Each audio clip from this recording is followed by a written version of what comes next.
Көздері шуақ шашқан, құшағы кең әрқашан, жылы жүректі ұстазым, білім беруден шаршамаған. Әліппеден басталған, балаға деген махаббат, көрінеді жүзінен, мейірімді шапағат.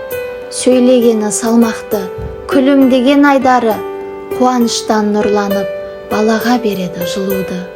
Даналықтың биігі, ұстаз аты киелі, білмегенді үйретіп, көрсетер жақсы үлгіні. Әр сөзі алтын қазына, ақыл парасат бойында, оқу-тоқуға қызықтырған ұстазға риза әр бала. Алғыс айтамын мен сізге, үйреткен бәрін өмірде, жақсы көремін шынайы, есіміңіз мәңгі жүректе. Ұстазым менің ардақты, күніңіз өтсін шуақты, оқушы болдым мен сізге, сабақты оқып тек жақсы.